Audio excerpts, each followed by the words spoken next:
Hi friends, மிளகாய் கிள்ளி சாம்பார் மிகவும் சுவையாகவும் எளிமையான முறையில் எப்படி செய்யுதுன்னு பார்க்கலாம். அதுக்கு தேவையான பொருட்கள் 2 மீடியம் சைஸ் வெங்காயம், 2 தக்காளி, 5 காய்ந்த மிளகா, 1 ஸ்பூன் மிளகாய்த்தூள், 1 கப் துவரம்பருப்பு, ஒரு சிறிய துண்டு அளவு பெருங்காய துண்டு, 7 பல் பூண்டு. குக்கரில் பருப்பு, துவரம்பருப்பு, தக்காளி, பூண்டு, பெருங்காயத்துண்டு, கொஞ்சம் சிறிதளவு மஞ்சள்தூள் சேர்த்து தேவையான தண்ணீர் விட்டு 5 விசில் வந்த பிறகு இறக்கிடுங்க. பருப்பு நல்லா குழைய வெந்திருக்கணும். இந்த மாதிரி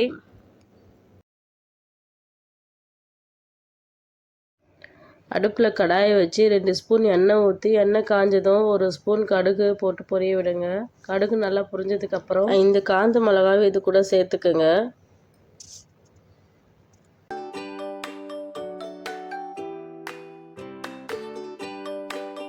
நம்ம கட் பண்ணி வச்ச 2 மீடியம் சைஸ் ஆனியனை இது கூட ஆட் பண்ணிக்கலாம். இது கூடவே உப்பு ஆட் பண்ணி நல்லா வதக்குங்க. வெங்காயம் இந்தளவுக்கு பொன்னிறமாக ஆனதுக்கப்புறம் இது கூடவே நீங்கள் 1 ஸ்பூன் குழம்பு மிளகாய்த்தூள் சேர்த்து நல்லா எண்ணெயிலே ஃப்ரை பண்ணி எடுத்துக்கோங்க. நம்ம வேக வச்ச பருப்பை இது கூட ஆட் பண்ணிக்கலாம்.